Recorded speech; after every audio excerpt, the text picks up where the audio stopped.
evening and welcome to the February 16th, 2010 meeting of the Los Gatos Town Council. I would like to ask that you at this time turn off any of your phones or pagers that might go off rudely during the meeting. And could we please have the roll? Councilmember Mike Wasserman. Here. Councilmember Steve Rice. Here. Councilmember Barbara Spector. Here. Vice Mayor Joe Brzezinski. Here. Mayor and Chair Diane McNutt. Here.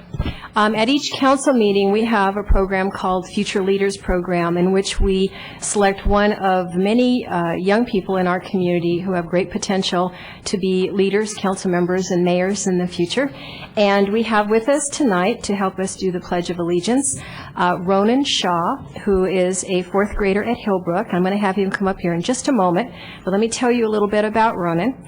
He recently appeared in the Children's Musical Theater of San Jose's production of Once Upon a Mattress. I guess he's appearing there now at the end of February, now. So get your tickets, okay. He participates in the Service Learning Program at Hillbrook, and the fourth grade program is focused on protecting California's natural resources. He's in the Quito Little League and Los Gatos NJB basketball.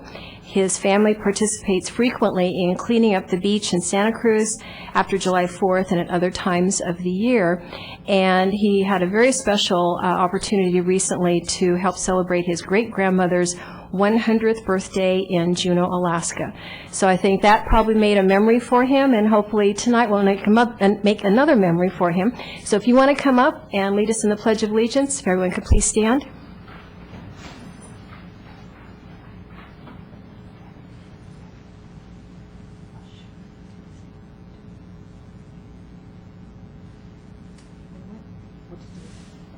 So you stand here so everyone can see it?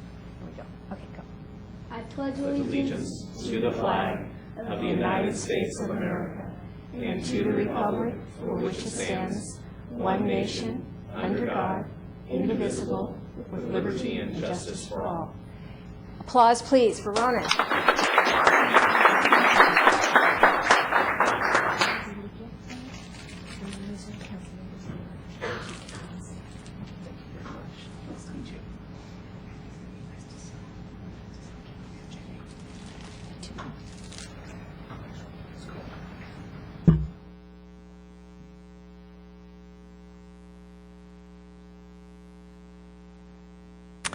Thank you, Ronan, again. Another special, memorable event is about to occur tonight. We're going to have a presentation regarding the League of California Cities, and our presenter tonight is Chuck Page, former mayor and current council member for the city of Saratoga, and we'll hear what you have to say. Thank you very much, Mayor McNutt and members of the council. It's a pleasure to be here.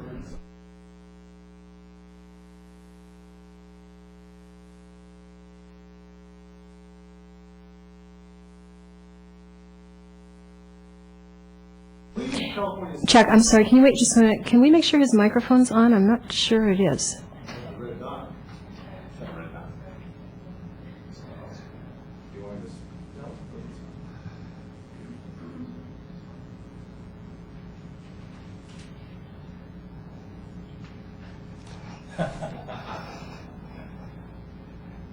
See, I'm not the only one who had trouble with microphones. That one's kind of odd, too.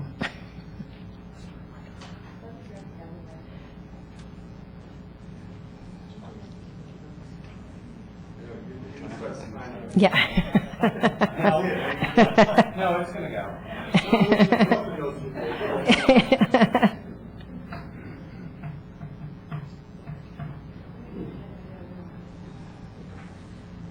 Mayor, it appears that both mics are not working. Okay. This one is, with the mayor's indulgence. Councilman Page. Yeah, Mr. Page, would you feel comfortable being over there? Good ad lib. Thank you. It's kind of like a VTA meeting now.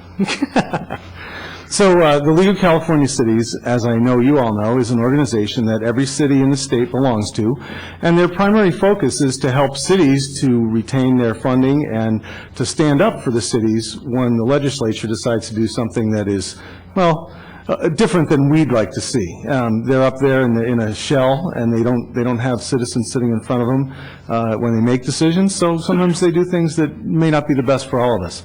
So the league has asked some of us to go around, and I'm currently a director on the league, as some of you know, and Joe's very involved, and I don't even know what are you now? Board of Directors, there you go. So I'm a director on our Peninsula Division Board. And so I'll just like to go through a little bit of what the league does for you, and then how we can all work together in the future.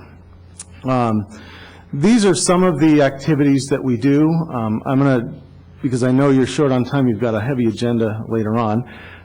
Anytime you talk about budget, it's heavy, I guess. So I'll start with the fourth one, and that is lead the charge on statewide initiatives to change legislative direction. And we've done 8 propositions so far, and these propositions are really, all they've been intended to do is have the cities keep their money. And then there's been a couple of other ones that have helped to defeat some things when the state couldn't take charge and some outside interests came into our state. And I'll go through a couple of them. The league also provides educational opportunities for city managers, clerks, attorneys, and of course, council members. The Peninsula Division has been around since 1933, I think, and it is your local connection to the league. So I don't know how many of you have all been involved and gone to the different things. I think I've seen most of you. I don't know if I've seen Steve, but you've probably been there, and I missed that one. So this is your connection to the league. We need to get your input and to give you our, the direction and make sure we're doing the right thing. As we serve your city, there's lots of different ways to get involved. I encourage you to look at this slide. I know you've got it in your packet, and it gives you a good idea of things to do, like read the monthly newsletter, attend the quarterly dinner meetings, and if you want to, get involved in some of the policy committees. 2 years ago, I got involved in the Environmental Quality Policy Committee, and it's been very educational, as well as it's been a great relationship builder. I've met people from all around the state, and when we get into a situation, you've got a whole army of people that you've met and talked with, and it helps you to make a better decision about how to move forward for your city. One of the props that we worked hard on is Prop 1A, which was to limit the take of city dollars and to guarantee repayments. As you know, the state enacted this last year, and then the league put together the securitization process, which I'm sure you took advantage of, right? It helped keep us all whole, and we didn't lose anything. It didn't cost us anything. So this is the kind of thing that the league is really involved in these days. Prop 1A, when we went out with it, it was an 83.7% yes vote, and obviously that's a lot of education of people to say, what does this thing mean? There's a lot of complex wording in some of these initiatives, so the league made sure that we were doing the right kind of education and getting people involved. No on 80, I think this was 2006, if I remember, no on 90, and it was another one of these, sort of a shell game kind of thing, and we made sure that we got out there, and there was a coalition of over 400 groups that normally they wouldn't all work together, but we got them all to work together, and we defeated this thing by a pretty sound margin. Then this is the propositions on eminent domain. You remember from a couple of years ago, and notice on the state of California, there's one county in red that didn't vote for it, and they probably don't have anybody involved in the league. That's the only thing I can think of. But this was pretty complex because you had a proposition that came in from some special interests back east, and then there was the league's proposition, which was Prop 99. So we had to educate the people to vote no for one and yes for the other one. And I think that we all did a really good job of that because the results speak for themselves. Then last year or the year before, we had a cut up the card. This was tell the capital to cut up the credit card. Don't keep borrowing from us. That bank is closed now. There were all kinds of things. We had involvement with newspapers, we had press events, we had just all kinds of activities related around it. And I wanted to remind you guys that the state has taken over $17.5 million from the town of Los Gatos over the period from 2000 to 2008. This doesn't even cover the last couple of years. So that's the kind of money that you all can be using for your parks. You might not be talking about the budget adjustment today if you had this money, but it's gone through various activities like ERAF and whatnot.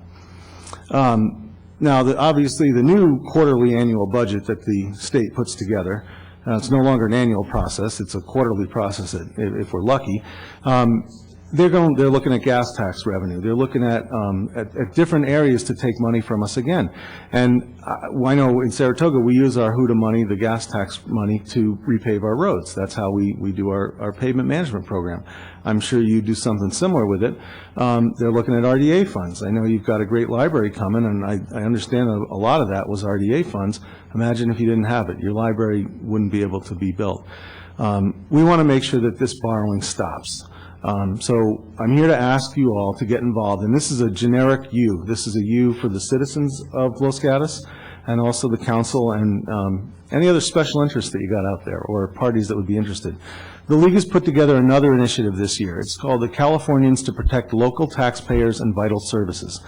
It's intended to protect the local gas money, the RDA money, property tax money, parcel taxes, and as much as we could think of. Now, we know the states, they got some pretty creative people up there, so there may be something we missed in this, and we hope not. We tried to put a blanket clause in there. I'm not sure if there were enough lawyers working on it. I guess we'll find out. But what we really need to do is get signatures on this. We've got to get 20,000 signatures from the entire state by April, the end of April, I think, to get this thing on the ballot. It is the one thing that's going to help protect your money. In Saratoga, we get a very minimal amount of CDBG dollars. I imagine you get a little bit more. In 2 years, that money's going away because the county is going to start handling that process. So all of our local nonprofits that take care of the needy and the services that they provide, they're going to go away. We fund them through some of our CDBG money and a match that we do. If we lose that, we're in some deep, caca. So we want to be, was that tactful enough? Sorry. So how can you help protect your revenues? Well, you can work with the League. We've got a couple of programs. One is to help qualify the initiative. We're looking for people to gather 100 signatures, and if you can donate some money, because we do have an education process to do, that would be helpful. Talk to your citizens. Your citizens have needs, and I know you've got new parks in your process and other things. You need money for that. If you don't have it because the state took it away, then it's not going to work out so well. So help educate the people in terms of the things they want. The next thing you can do is be involved with the division and then get signatures. We've got packets if you want them. Please, ask for them. Joe can get you whatever you need. But the other thing I want you to be aware of is that public resources cannot be used to gather signatures or engage in other campaign activities. So while I'm here to talk about what the League's doing, that's the last time you'll hear about this from me in your city offices.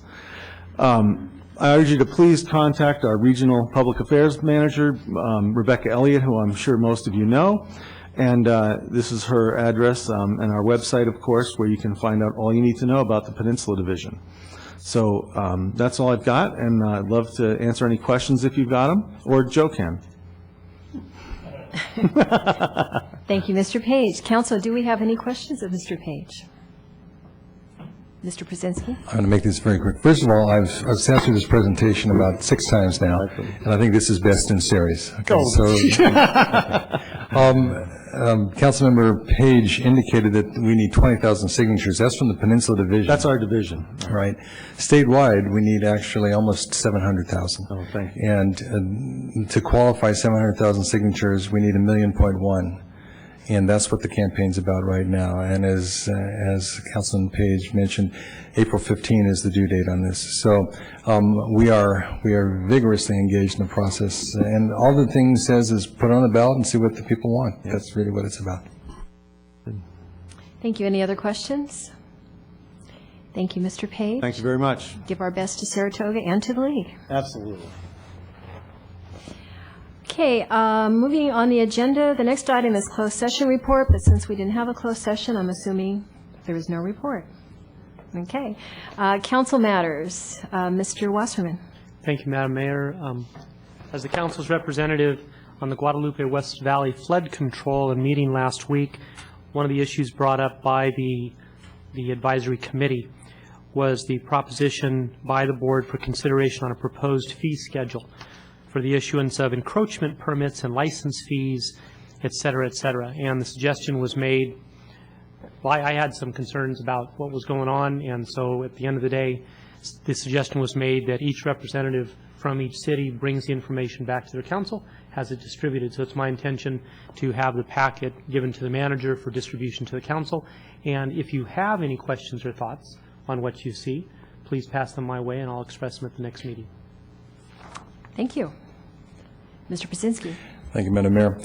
In context of Councilmember Page's comments to us, I'd like to recommend to Council that at our next meeting, we bring forward language that would allow us to indicate a Council proclamation of support in favor of this effort on the part of the initiative. If I have a second Council member to bring that to the agenda. Okay. Thank you. Staff will do so. Thank you. Anything else under council matters? Manager matters. Mayor, members of the council, 4 brief reports from staff. Last Wednesday, we celebrated a milestone, in fact, a 3,000 milestone, as our VIP, our volunteers in policing, Don Stillwell, a longtime volunteer, walked his 3,000th mile protecting our trails with the police chief and a celebration here at Town Hall. Second, late last week, we started the site prep and demolition for the Civic Center project, including the new library, and 17 Fiesta is no more. The house is still there. That is just no longer its address. That historic home has been moved to Winchester Lark, and we are continuing to seek individuals who would like to find an appropriate location for that house to be located as a historic resource for our community, and information can be found on the town's website. Third, the work on University and Blossom Hill continues as a stimulus-funded project here in the town of Los Gatos. And last, just wanted to put a notice for members of the community to save the date, April 21st, it's a Wednesday, from 5 to 7 p.m. for a prospective general plan update community forum. That concludes staff report, and now I'd like to turn it over to Jarrett Blasky, our acting park supervisor, who is going to present tonight's Did You Know? Thank you. I'm going to talk a little bit about the Parks Reservation Program for the town of Los Gatos. Parks reservations can now be made online. You go to www.losgatosca.gov. On the left-hand side of the page, you'll see an icon that says Parks Reserve a Facility. Go to the icon, click on Park Reservations, and it'll bring up a bunch of links. On the right-hand side has the fee schedule for residents, non-residents, facilities overview. Each town park is unique and offers different recreational facilities. It also has the refund and cancellation policy. Once you have reviewed each of the links and the items, you go down to create a profile. And once you have created your profile, select your desired park site and request a reservation date. Once you have all your reservation dates picked, you go to pay by credit card, and we take Visa and MasterCard. Once we received approval of your payment, an email will be sent to you with an approval. Once you get that, you print it out and bring it to you on the day of your parks reservation. For more information, you can go to losgatosca.gov. There are links with pictures and descriptions of each of the park's facility sites. And if you need to make a reservation and you do not have internet access or email, you can stop by the Parks and Public Works Department at 41 Miles Avenue, Monday to Friday through Friday, 7 a.m. to 4 p.m., and make a reservation. A staff member will help you make a reservation, print out a receipt for you. And you can contact us at 408-399-5781. If you have any additional questions, I can answer them at this time, or you can go on the website and find answers. Thank you, Mr. Blasky. Actually, I do have a question. I'm assuming that the type of events that the parks can be reserved for are things like birthday parties, family reunions, company picnics, and those kinds of things? Yes, and also special use. We have cancer walks, other items like that that come in, and those are special use permits and get reviewed by the director and the supervisor, such as myself. So full range from small birthday party to big deal? Yes. Okay. Any other questions? Thank you very much. Thank you. Mr. Larson, are you done with manager matters? That concludes staff report. Okay. Consent items. We have 2 desk items tonight. We have a desk item on the minutes, which is item number 7, and a desk item on the Ditto's Lane agreement, which is agenda item number 9. Does anyone on council want to pull a consent item? Mr. Brzezinski? I don't want to pull a consent item, Madam Mayor, but I would like to talk about the minutes. That would be item 7 of the agenda. And I just want to make something clear. I want to ask the manager if he would clarify for us. This is a return to the Planning Commission from the council. And when we receive responses to this body from the Planning Commission, we also receive verbatim minutes of those meetings. Would you clarify, will the verbatim minutes of these meetings, not only this decision, but the previous decisions related to this from council, would that be communicated to the Planning Commission? Vice Mayor Brzezinski, yes, we can provide the verbatim minutes to the Planning Commission of the council's discussion, and will do so. Okay, I appreciate that, because I think it's very significant at this point. There are some clarifications in the desk item, and what I wanted to indicate, and this is probably for Planning Commission purposes, and any member of council can correct me if I'm wrong, but there were a number of items and issues that were presented by various members of the council, each of which had for purpose to direct the final decision and recommendation of council. And I would hope at this point that the commission has the opportunity to review not only the summary motion, but the other issues that were brought, because I think it was very important. This is a relatively complex point. One of the things I know that I said was that the commission should pay attention to the issue of the MAP Act and the parameters of the MAP Act, and there were other things that were said by the members of council. So if the verbatim minutes are going to the commission, then I think that would take care of any need I would have for clarification. That's it. Okay. Council, are there any other comments or wanting to pull an item? Mrs. Spector? Not to pull an item, but if I might ask staff a question. Sure. This is on agenda item 9, Ditto's Lane. On page 2 of the staff report, in discussing the future DDA, it makes reference to the agency would convey the property to the developer. And I had a question of either the town attorney or the town manager about, what is it that we're conveying, or I guess even primarily, has that decision been made yet? The decision on the form of the conveyance has not been made by the council, and that will be made by the council.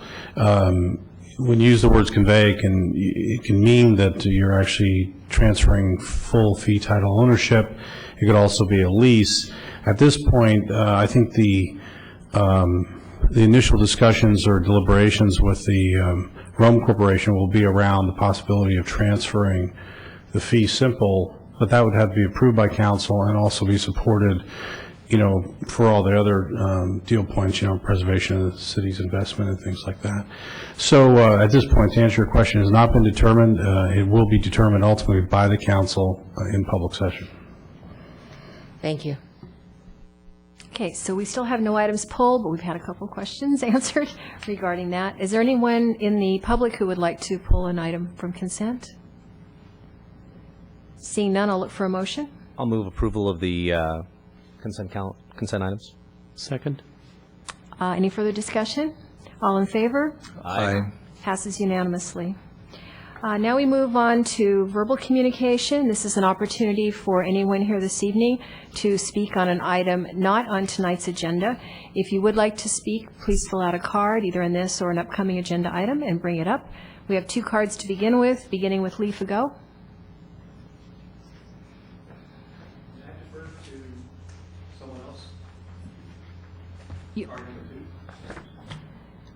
Chris Miller? Got those out of order, sorry.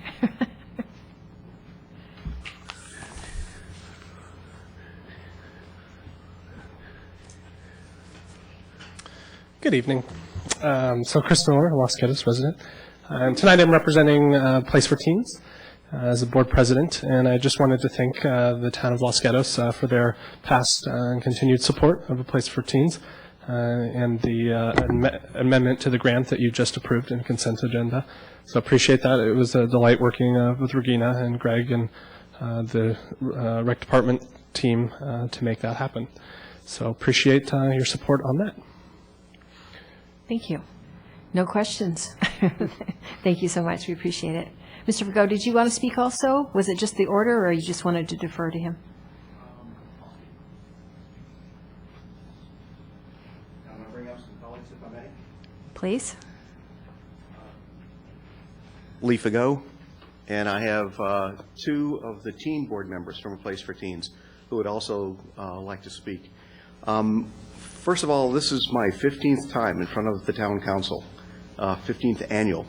Thank you to the council for the support to the youth in our community, the commitment that we see by your involvement, your action, and your financial commitment to teens, and we really appreciate it. It's an investment that we believe is making a difference in the quality of life for all the citizens, but particularly for the teens in town. So thank you. We really appreciate it. Two young people, I'll let them introduce themselves and speak. All right. Hi, I'm Rachel Helmer, and thank you. I'm currently a junior at Los Gatos High School, and I'm the teen secretary for A Place for Teens board.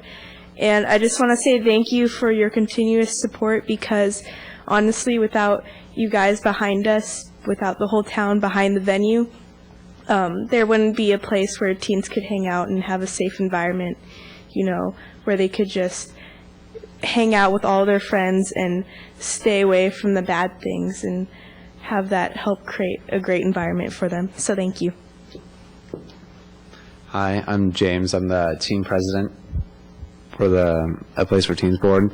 And I'd also like to thank the town for their support. And I believe, all right, and some news, we've decided to reschedule the Venue-a-thon that I believe many of you are aware of, to May 16th, and this is to be more inclusive to organizations and groups that have approached us, and it gives us more time to video them and allow them to be in the Venue-a-thon.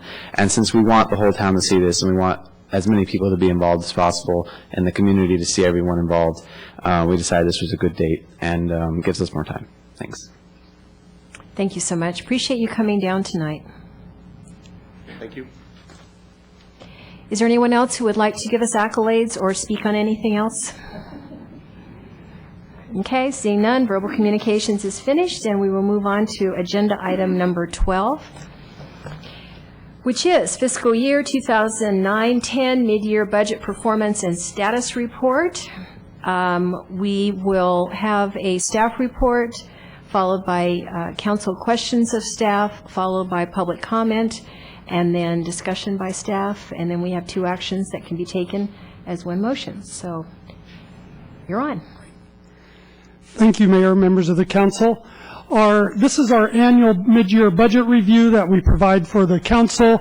I think the major findings you'll hear repeated by myself, Finance Director Steve Conway, and Budget Manager Jenny Hariyama, is that Los Gatos is not immune from the recession. While we may be at the bottom of that recession, we anticipate a long, slow climb out of it, along with all of our neighboring jurisdictions. At this mid-year snapshot, we will be providing you an update on revenues, expenditures, what the year-end looks like, then looking ahead with the first review of the 5-year forecast as we start our budget development process, and then we have a series of recommended budget adjustments. To summarize where we are, revenues are coming in roughly $1.6 million below budget. Fortunately, due to expenditure controls, our expenses are coming in $1.7 million under budget, leaving us still balanced for the fiscal year, which is our anticipated outcome at year end. However, the challenge remains for next year, as you'll see in Director Conway's report, that we're looking at roughly needing budget adjustments of about 5%, roughly $2 million of our budget for next year, and probably for a few years thereafter, depending on how long this recession lags. With that, I'll turn it over to Director Conway for the presentation. Thank you, Greg. Members of the council, pleasure to be here again tonight for the mid-year. And as Greg mentioned, I'll briefly give us, the council and community, a status of where the town of Los Gatos' financial condition is at the present time and where we believe it will be for the fiscal year ending June 30, 2010, if I can. This graph is a visual representation of where we're at, and it's a little difficult, I think, for the crowd to see or make that out. But the item to the far, the stacked bar to the far left is property tax. I'm going to say that revenues are, first of all, are down approximately $1.6 million from our projections when we adopted the budget last spring, and that's across all of our revenue categories. So I'll talk about where we're down first and then some good news, which is our property tax. The sales tax, we had a budget of $8.7 million, and you can see that's the blue bar. The red bar next to it is where we think we'll be, which is closer to $8.3 million. We're down in that category on a real basis of around $700,000, but we had some one-time wins this year in terms of a court or Board of Equalization settlement that we received this year for $150,000 and a couple other one-time receipts of monies that we will not get next year, but it did make our decline this year a little better, which was good news. So we were able to supplant our base with some one-time revenues, but I believe for next year our base will be at around $8 million in sales tax. That's our most likely estimate. That's based on very slow growth. We're down about 9% across the board in all of our sales tax entities who collect sales tax in the town, across almost all sectors: restaurants, retail, auto, not counting the loss of dealerships, just auto in general is down significantly. But the good news is, at 9.25 average, we're still probably ahead of most communities in the state. The statewide average is down approximately 19% in this recession, so we're half as bad as the statewide average. It's still not good news that we're down, but we're down significantly less than a lot of other communities. And in the Santa Clara Valley, we're probably sitting quite well in terms of comparing with our neighbors who are averaging more in the 15% decline. So still a good performance. We're hoping that we're at the bottom of the recession and things will start to turn around. The other area that we have some significant declines is in our fees and charges and licenses and permits, and those are primarily the fees that we charge for private development activity. The recession has impacted development activity, and so our fees and charges and the related licenses and permits for those activities are down. Our business licenses are down. Our transient occupancy tax, which is is a reflection of room rates, have been lowered, which and also our tourism and business travel is down, which is also down statewide. So we're seeing the effects of the national recession across Los Gatos in all of our major revenue categories.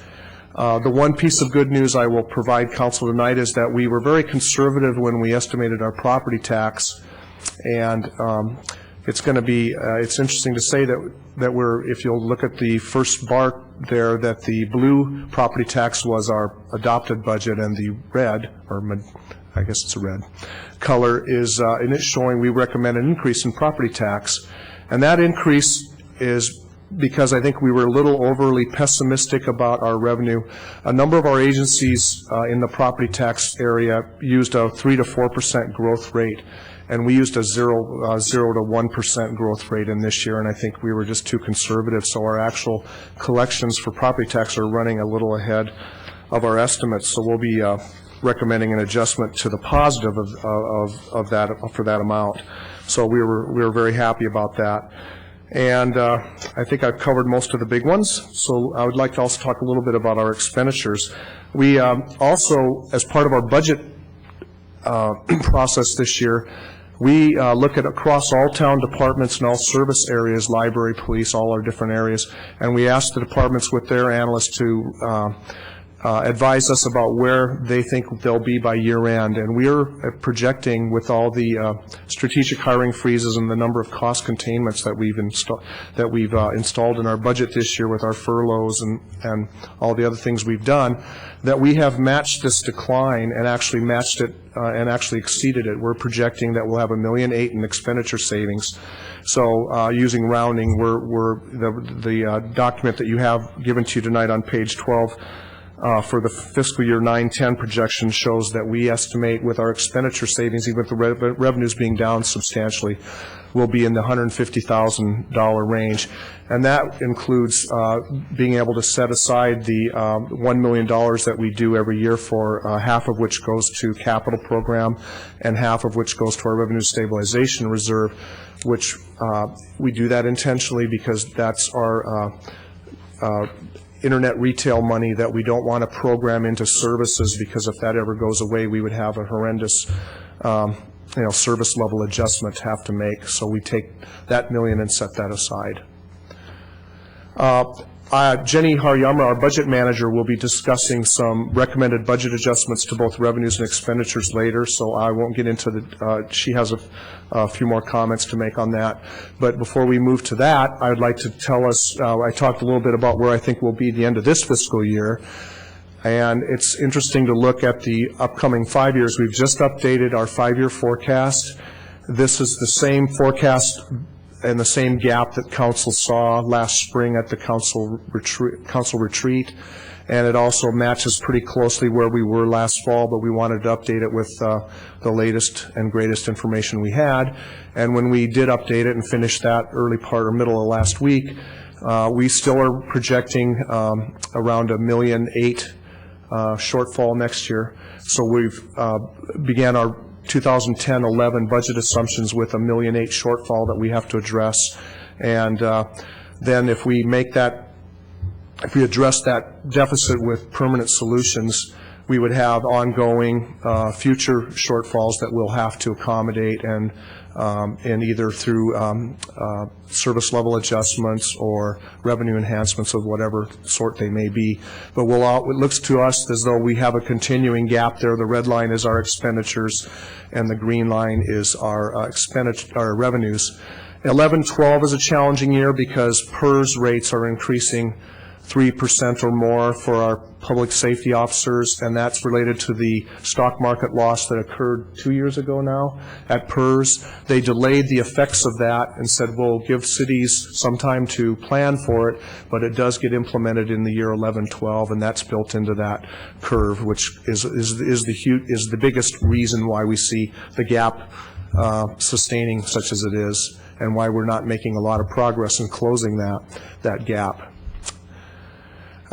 So that is our challenge, and that's where we keep our mind focused, and that's where our planning efforts and all the organizational restructuring, all the different creativity that's brewing in our organization, all of our efforts are going into addressing this gap the most effective way for the community so that there's the least impact, still provide high-level service as best we can. I'd like to now turn it over to Jenny Haryama, our budget manager, who's going to discuss the budget adjustments that were included in your mid-year report. Well, good evening, Mayor and members of the council. As you know, part of the mid-year process is to talk about some of the changes that occurred in the adopted budget. That's either expenditures or revenues. And so I'm going to begin by talking a little bit about revenue reductions. And first of all, we have a $300,000 decrease in estimated sales tax, primarily due to the trends in the economy and lack of spending. We have a $300,000 decrease in licenses and permits, and that's primarily due to mostly building permit fees. We have another $300,000 decrease in investment earnings. That's due to declining interest rates and also our cash flow available, and that is also due to large purchases like the land that was purchased for the sports facility, $3.1 million. And then last, we have a $100,000 decrease in TOT due to lowered occupancy and discounted room rates. However, there's a silver lining. We've got some recommended revenue increases. $300,000 increase in property taxes. We originally budgeted flat or minimum for this, and we were pleasantly surprised to have an increase. We're actually one of the few cities in the county to experience an increase in property tax, so that is a really good silver lining for us. We have a $100,000 increase in parking citations. This is primarily due to that we're at full staffing capacity right now, whereas in prior years we were not. And then lastly, we have a $50,000 increase in franchise fee revenue, and this is mostly cable television franchise fee taxes. And next, we have expenditure adjustments. We have two that we want to talk about. The first is the Neighborhood Center lease agreement. This is the joint agreement that we have to lease the building to the Los Gatos Saratoga Recreation Department. We're experiencing a $95,000 savings in both building expenses and anticipated lease revenues. Following that is an $85,000 salary savings. That's really primarily due to service restructuring, and also we have some staffing joint partnership arrangements on a temporary basis during that transition. And then lastly is the project manager for the library. This is not a budget adjustment, but a recommendation we want to make you aware of. We're looking at a temporary 2-year position to oversee all the construction activity and public outreach activity for the library project. We're anticipating that this would start in April of this year. We'll be using GFAR funding for that. And then we'll be bringing this position forward as a part of the CIP for your discussion in May of this year. That concludes my remarks. Thank you, Jenny. Moving on to the budget development process, as Steve mentioned earlier, we are looking at a $1.8 to $2 million budget gap for next year. Your staff is developing budget proposals now for your consideration in May as you need to review and adopt a budget for next fiscal year. As always, we are following your direction to limit service level reductions, particularly the most visible services, to the maximum extent possible.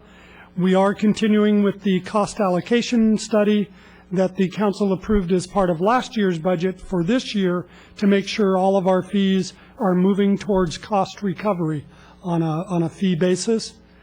We are considering town-wide efficiencies and savings, and these can range from continuation or expansion of the furlough to organizational restructuring.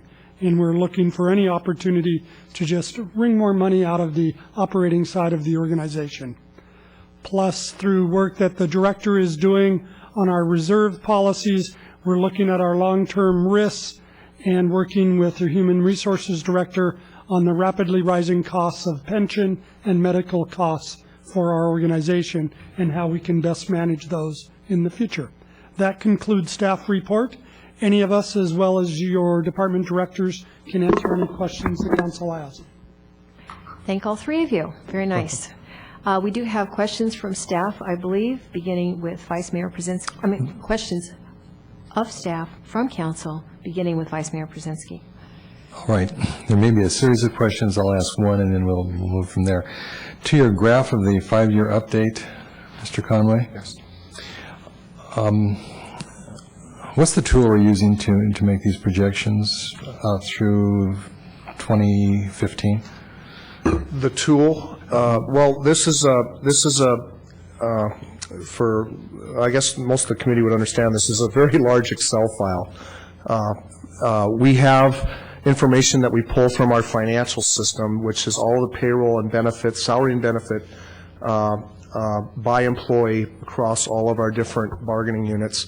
It's in, we actually extract that from our Penimation financial system, and then we're able to use some of the more exotic features of Excel to run some tables and pivot tables off that database that we then use for our projections. Okay, I appreciate that. Well, so what I really want to focus on is when you're looking at the graph, obviously 2010-11, we're at the bottom of the trough, and it looks like now our projections are upward.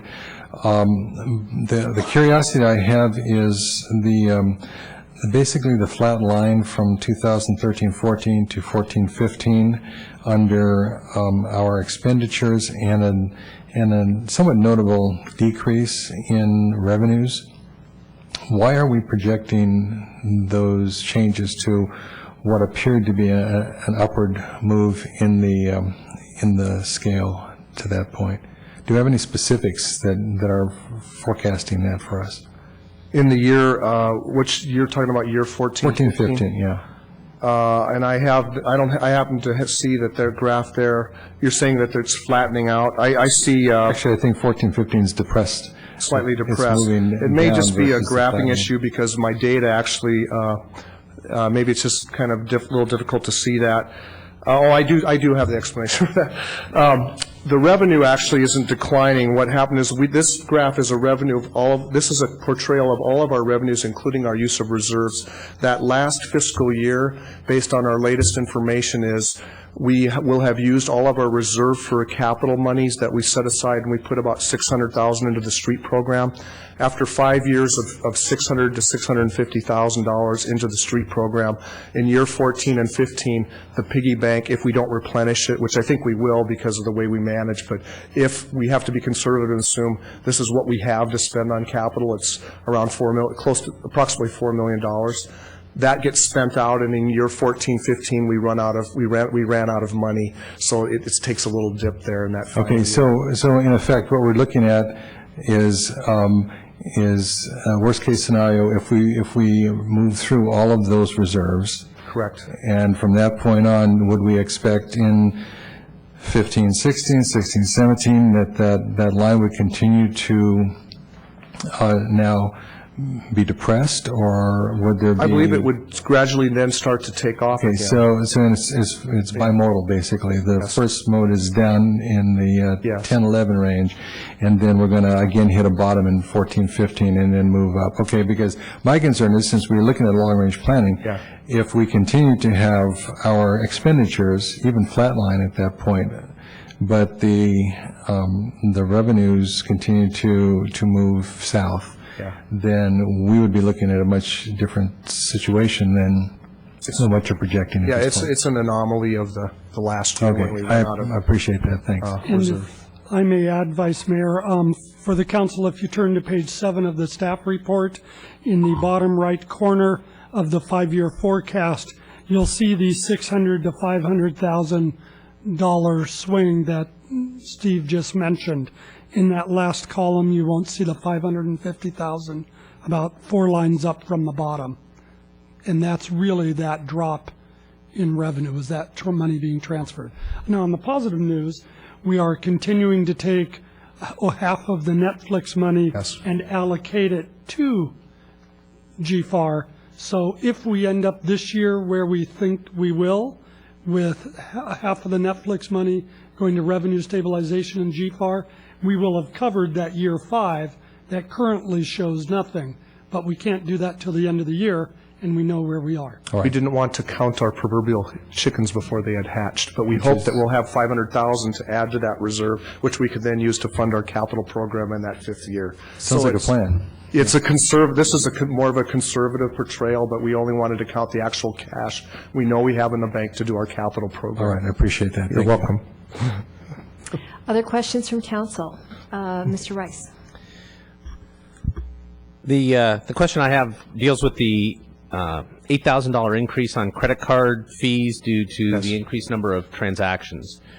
Is that offset by any revenues that we charge at a convenience fee, or is that just on us at the moment?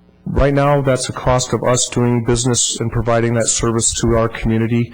We're looking at that right now. I believe I think when we've surveyed, there are no cities or local governments charging a conveyance fee right now in the Santa Clara County. We didn't want to be the first out, but we'll be examining that. The use of credit cards, the reason why we're having to increase that estimate is that the use of cards by our citizens and our customers is higher than we expected. More people are using credit cards as a form of payment, and we have fees associated with that, and so we have to have a budget to pay those fees. So the short answer is no, we don't have a conveyance fee yet, but it's something that we need to recognize, either that we'll absorb as a cost of business or as a policy, or else we need to figure out a way to recoup that cost over time. Please. Well, my comment on that would be that we're in essence taking a fee cut. Correct. When people do this, and for people to get their airline miles or whatever, virtually everywhere else that I know of, whether it's DMV or my son's college tuition, I get to make that choice of whether I want to pay that convenience fee to get the miles or I write a check. Correct. And I think that's something worth looking into, because I think that's only going to become more prevalent as time goes on, especially when, as you heard this evening in the Did You Know, now more and more of our parks reservations are going to be by credit card online. Right. It's just going to explode over time. As a finance director, I would always like to even my revenues with my expenses, so. Well, we're talking about cost recovery Yes. in Yes, our absolutely.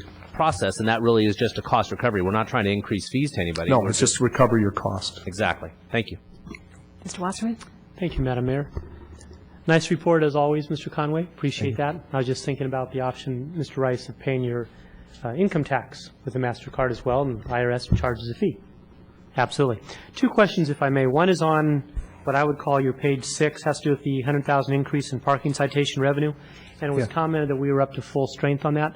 Wasn't this also the period in which we had a concerted effort to go out on past due parking tickets and citations? I don't want it to appear like the town picked up $100,000 by ticketing more cars. I think a portion of this, I don't know what percentage, bless you, but I think a portion of this was the fact that we realized over all these years we had unpaid outstanding parking tickets, and I think through our police department we said, hey, let's collect on money that's rightfully owed us from years past, and I understand the majority of it got lumped into here. So I just wanted to make sure we had the right packaging. Thank you, Councilmember Wasserman. I will confirm that with the chief, and he assures me that that is, in fact, the case, that we did have some additional enforcement for some past due accounts that we were able to bring in this year. Thank you. I think it was a pretty significant And we are to full strength now. And the revenue that we project is still below. We've had levels of 100 to 200,000 higher than this in years past. So this is not an unusually large amount of citation in a particular year. It's just that we had some pretty low years in recent years. Sure. I was just making a note because I knew what took place in the last 12 months. My second question, if I may, Madam Mayor. Certainly. Thank you. Is also on page 4, and it's kind of a follow-up with Mr. Brzezinski's regarding 2014-15, but also ties into what's taken place the last 12 months. Specifically, over the last 3 years, we've all seen car dealerships disappear and move away over the last several years. And I was wondering if you could briefly give some sort of summation of the fact of the loss of those revenues, the car dealerships moving out, then certain developers and individuals coming in buying the property, which then resulted in an increased tax base over the property base of the previous owner that had been owned so long. And so my first question to you is, we lost revenue from the sales tax from the car dealerships, but we would have gained revenue from the increased basis based on purchase price from property taxes. That's number one. Number two, in your projections here, and again ties into what Mr. Vice Mayor Brzezinski brought up, are you taking into effect that these empty pieces of property, I'll pick Swanson Ford for one, do you, with your Excel spreadsheet and all your magic, do you look in saying, okay, in 1 year, 10% of that will be retail or housing, in 3 years, 30% of our vacant stuff will be retail and housing, and property taxes will go up, and retail sales? Do you have any projection at all for development of vacant car lots? At this time, to be perfectly frank on that, I don't have that level of detail. I wish I did. One of the problems that we have is we, so far because of the technology available to us from the County of Santa Clara regarding each parcel, we cannot get parcel information that shows us. We can get it if we want to go in and enter in one parcel at a time. There's approximately 9,900 and some parcels in Los Gatos. We are hoping, and they promised to us last fall, to get a complete database from the county where we would have all the parcels with all the assessed value. Then we could factor in, if we knew that we had a Swanson Ford parcel that had a prior pre-Prop 13 value of X and now a new purchase price of X, that would be very easy to do. But unfortunately, we don't have that data. We don't record it at the town. It's not part of our database. So what we do is we make assumptions on the whole, and what we build in are those good things that happen on a particular property, they do affect our overall trends. So we get information on a monthly basis from the County of Santa Clara that tells us across your 9,999 parcels, just received an email like a week or two ago that said we're still showing an overall assessed value growth of all parcels in the town of approximately 1%.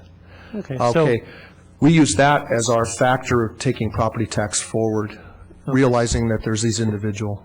So besides needing to light a fire under the county, the fact that undeveloped land right now, the fact that someday it will generate income of some sort, property and or sales tax, is not calculated in your revenue projection. Is that correct? Future development is not, no. Other than an assumption about ongoing, that future development would lend towards maintaining a 1 to 2% growth across all our parcels in the future.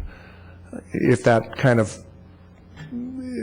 ameliorates your concern a little bit, because if we have some real positive developments in some of our parcels from a assessed value standpoint, those may mitigate some of the losses we've seen in some parcels where we've actually lost some value. We have had some foreclosure activity in the town, not to levels of Central Valley or anything like that, but we have seen some declines in assessed value. So those good developments, those positive things, are helping maintain an overall growth rate that we project forward. Thank you. And it's easier to ballpark or estimate expenses than it is income, isn't it? Very much so, because and in the future we have labor agreements that also help us project that a little more. Thank you. Clearly. Are you done? Yes. Okay, good. Yes, we've had this conversation about the county records before, and my concern or interest in looking at the Prop 13, pre-Prop 13 properties, and with the aging population, and how many of those are left to turn over, because that's where you get your really huge jump in property tax, and that could be a really good thing for the next 5-10 years as the baby boomers keep moving along, or it could be we run out of those and then it'll flatten off really fast. So it would be nice if the county would get that database together. Yeah, it's part of their conversion of their financial software, and it's PeopleSoft, and they just haven't finished it yet. But they do promise that they will get it to us. Imagine they've been busy with some other items too, and assessments. Yes. Mrs. Spector. Thank you. First of all, I want to also thank the staff for an excellent report and the planning that underlies that report. Just as a simple government budgeting, every May the staff takes to us and the council considers the budget for the ensuing year, July 1st to the end of June of the next year. We have to, at staff, Steve and staff tell us, okay, this is what we project. So we have projected revenues, but against that we have pretty much actual expenses. So we're doing some sophisticated guesstimating, and I have to commend staff because we came in, yes, our projected revenues were less than we had anticipated, but we also reduced our expenses to come in at $150,000, to our advantage. So thank you very much for all of that. And I also wanted to note, besides the fact that we are doing in Los Gatos well relative to other jurisdictions, I was also looking at the staff report and looking at our sales tax revenue, the actual revenues we've had every second quarter for the last 5 years. And even going back 5 years, we've been running at about 3.1 to 3.2 million for the second quarter of every year. So we may think about the fact that we're going down, but in actual revenues, we've been holding pretty much consistent. And then, as you pointed out, with our actual property tax revenues, that has gone up each year in the past 5 years, 2.6, 2.8, 3, 3.1, and 3.1 again. So We are doing well, but we're doing well in part, state of California, listen, because we are mindful of what our revenues are, and we budget within our revenues. So thank you, staff, for giving us that guidance. Thank you. Money in, that's how much you have to spend out, yes. That's Vice Mayor. Yes, thank you. And I want to echo what's been said already, that, again, an excellent report, very user-friendly, very coherent, and a reflection of good management. And that is something we can be proud of. I love the statistics that you pointed out in terms of sales tax, that although our sales tax is down 9% at this point, it's 15% in the county and 19% in the state. Now, that's in a difficult field, that's a pretty good position to be playing. And this doesn't come just because we are working whimsically at this. It's because of good practices in our business, and our commercial community is very robust and continues to be so.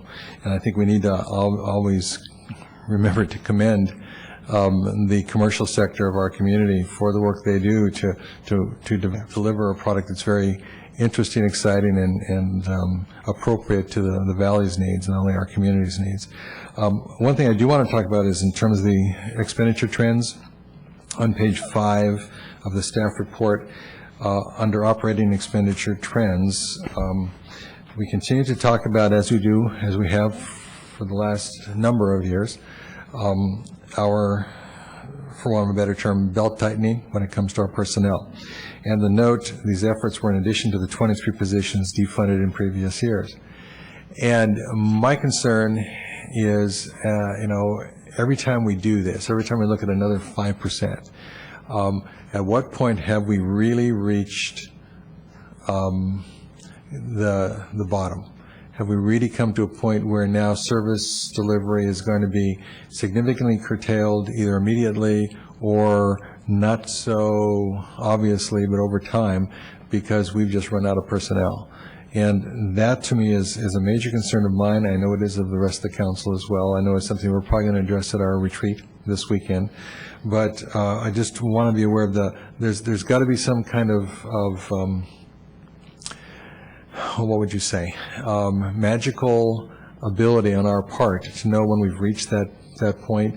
And I know that we're going to therefore be looking at, in some fashion, making adjustments to that set piece of personnel vis-a-vis the question of our reserves at this point in time, because that's why we have the reserves. At a certain point, we have to say we have reached the point where they need to be accessed in some small fashion with the intention of replenishing those reserves as we move.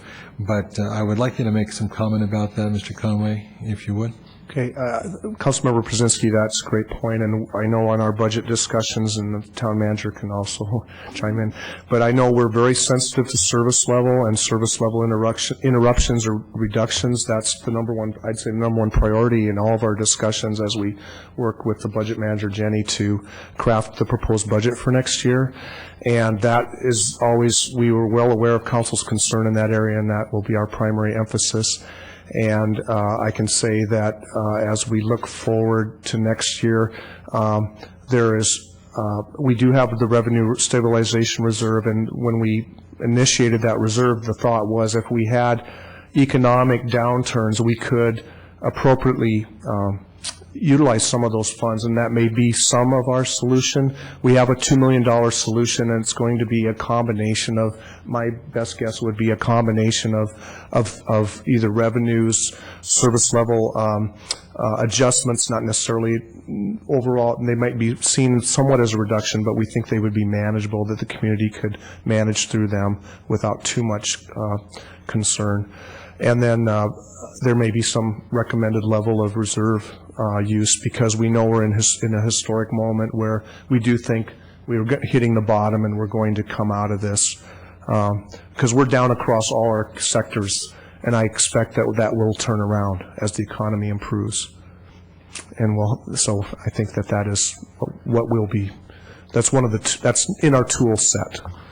Thank you, I appreciate that. I'm well aware of that, but I just wanted to express kind of a sense of urgency now at this point, because if we're actually projecting the ability to come out of this, and frankly, I'm involved in a financial stability committee with the VTA, and their projections are flat line to low into 2036. Wow. And I think we may ask them to take a look at a different different platform to We've gotten projections, but our latest projections show that around fiscal year 11-12 that there'll be a slight improvement, and that we can expect. That we have and most national economists that I've read have said we're already coming out of the bottom of the recession. And right, and that's my perception too. I just think I need to recommend Excel to be. Thank you. You're welcome.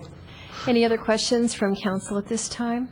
I have no cards from the public. Is there anyone in the public who would like to speak regarding the mid-year budget report? I'm sorry, I didn't have any cards out there. My apologies.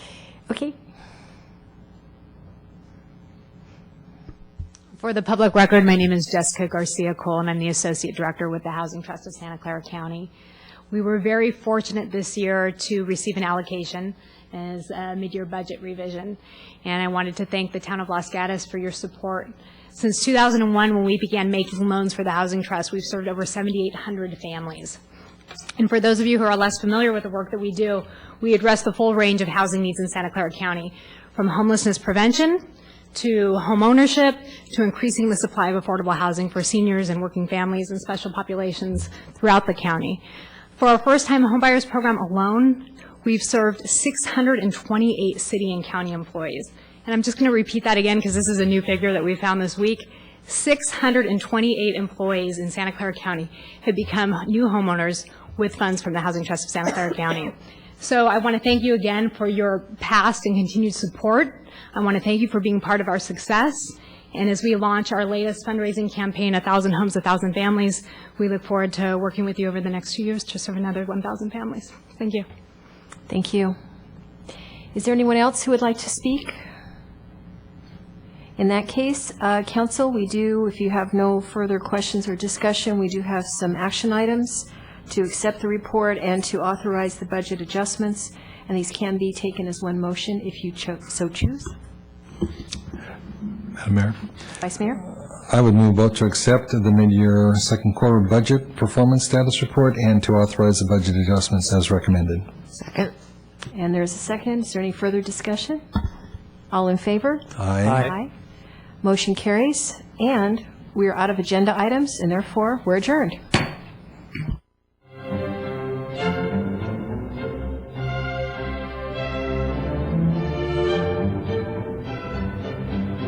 Thank you.